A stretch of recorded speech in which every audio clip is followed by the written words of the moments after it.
Let's go ahead and take a look at the All-State Playoff Predictor. And this week we have got a huge showdown in Columbus, Ohio. Yeah, not a ton of faith in the fighting Indiana University Hoosiers going into that game against Ohio State. Fighting Hoosiers. Yeah, the odds are not in their favor. ESPN.com/All-State Playoff Predictor. That's where you should go. You can see and predict who will get into the college football playoffs, guys. This game is the game of the week. It's the biggest game in the history of Indiana football, but it feels like most of the pressure actually is kind of on Ohio State, weirdly, in this game. It's always going to go in that direction, right? You know, and nobody expects Indiana to win this game outside of Bloomington. Yeah. But if Ohio State loses this game, how are they going to be compared throughout the rest of the field? Because they're a two-loss team. Are we going to compare them to other two-loss teams, say, in the SEC? Yeah, because their two losses will be against top 4 teams. And they'll be in the same category as Georgia. Because their losses against Oregon, number 1. If Indiana beats them, where they're going to go? Number 2, number 3, number 4? So then if you're Ohio State, shoot, you're kind of like, all right, whatever, we lost that game, but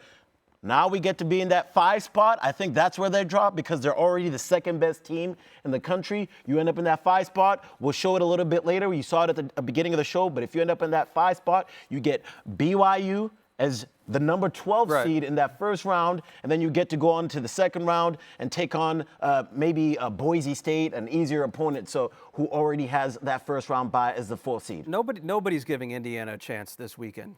Do you? I do, yes, I do. And I think it's really just the fact that they're coached as well as they are. And I really think that their quarterback can make the plays necessary to win the football game. I think Cignetti really understands like how to motivate his football team, prepare his football team. Very few self-inflicted wounds on this football team, and that's the key. The biggest question mark is just, can he keep his team focused on the task at hand without getting their emotions out of control in the situation? That's really what happens in these big games.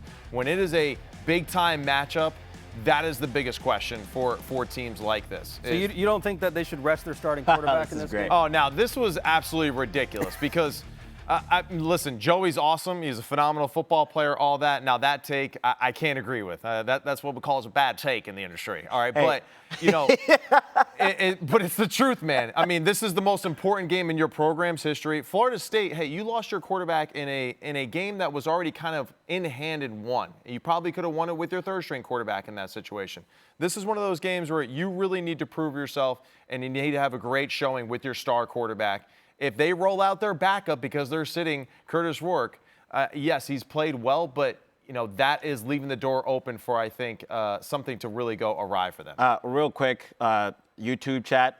Guys, you're going to like hearing this. There's a guy in here called Resido. He came in, he said, I love this group of people.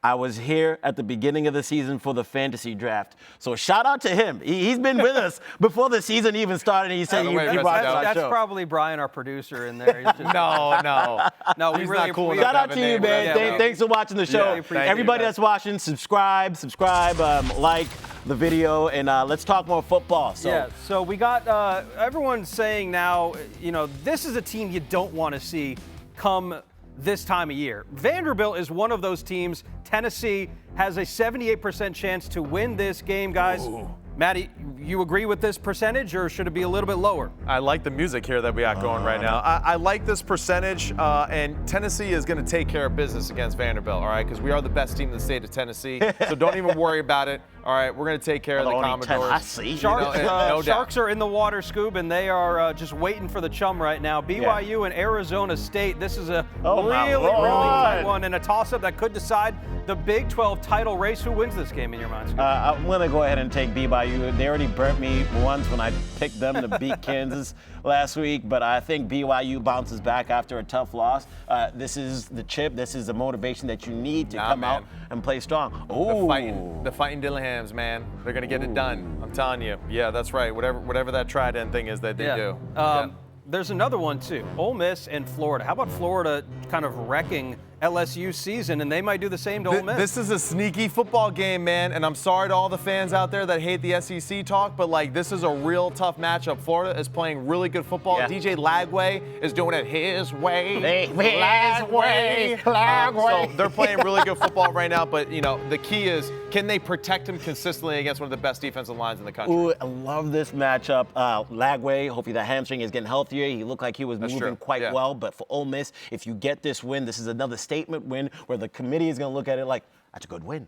That's a good football team that you just beat. And if Florida wins this football game, that's a great win for who? For Miami. Right. Because they're a team that they're looking for good victories. And if Florida upsets Ole Miss, that is another one that they can say we had a good win in early September or the 1st of September.